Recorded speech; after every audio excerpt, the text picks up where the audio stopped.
नमस्कार दोस्तों। आज है 18 नवंबर 2025 और दिन है सोमवार।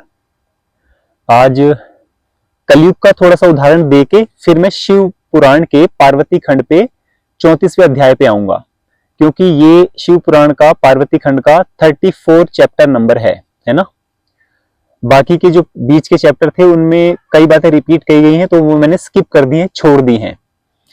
तो दोस्तों, कलयुग में क्या है कि जो बड़े बुजुर्ग इंसान हैं जिनकी एज 50 से ऊपर है, आजकल वो भी बड़े कामी हैं।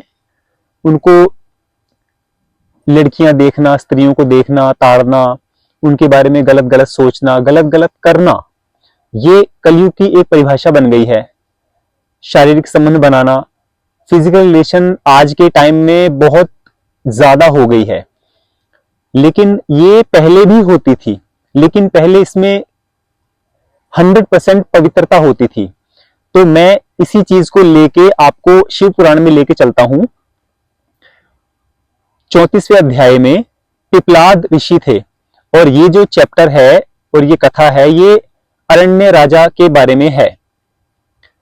अरण्य नाम का एक राजा था जो कि 14वें मनु के वंशज थे, और इन्होंने सारी पृथ्वी को जीता हुआ था। 7 महाद्वीप जो थे, इन्होंने उस पर विजय पाई हुई थी। मैं राजा अरण्य की बात कर रहा हूं, ठीक है।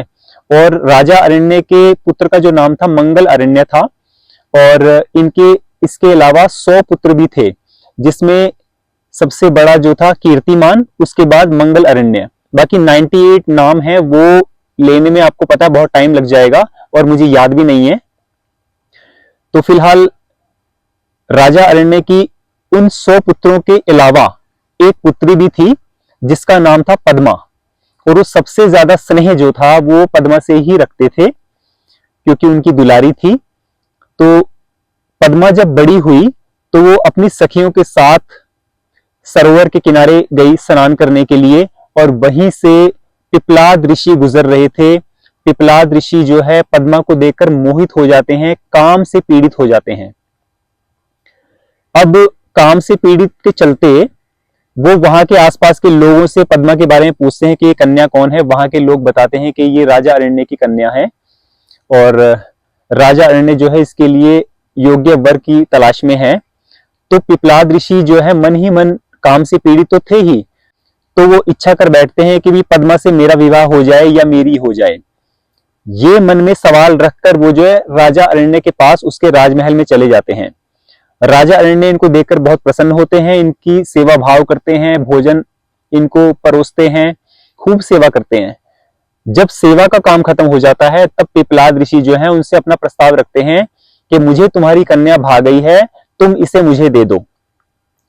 अब राजा अरण्य इससे इनकार कर देते हैं, क्योंकि कहते हैं कि आप तो काफी वृद्ध हैं और मेरी कन्या जो है अभी युवावस्था में है, तो मैं ऐसा नहीं कर सकता हूं।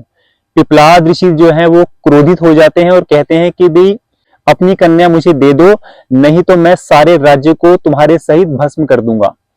अब राजा अरण्य जो थे घबरा जाते हैं, रोने लगते हैं, और उनसे क्षमा भी मांगते हैं कि मैं ऐसा नहीं कर सकता हूं।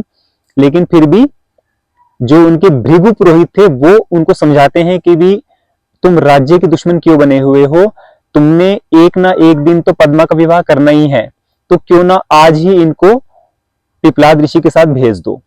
अब वो पुरोहित की बात मान जाते हैं, और पद्मा जो है पिपलाद ऋषि के साथ वहां से चली जाती है, उनका विवाह हो जाता है।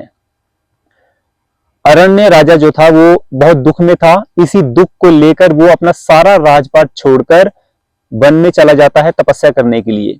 वो भगवान शिव के लिए तपस्या करनी आरंभ करता है, और तपस्या करते करते अपने प्राणों का त्याग कर देता है वन में ही। जब ये समाचार राजा अरण्य की पत्नी को मिलता है, तो वो भी इस दुख में अपने प्राणों का त्याग कर देती है। अब राजा अरण्य के स्थान पर सबसे बड़ा पुत्र जो था कीर्तिमान, उसको राजा घोषित कर दिया जाता है। तो दोस्तों, ये छोटी सी सत्य कथा मैंने आपको बताई। इसके आगे जो है वो बहुत ही अच्छी चीज है, और वो मैं नेक्स्ट अध्याय में आपको बताऊंगा, यानी नेक्स्ट व्लॉग में बताऊंगा कि पिपलाद ऋषि और पद्मा का क्या हुआ, उनका आगे जीवन कैसा रहा। क्योंकि पद्मा जो थी वो अभी युवावस्था में थी और पिपलाद ऋषि जो थे वो काफी वृद्ध अवस्था में थे। तो इन दोनों का क्या हुआ ये सत्य कथा मैं आपको नेक्स्ट ब्लॉग में बताऊंगा। तो आज के लिए इतना ही था। अब दीजिए इजाजत। जय श्री राम।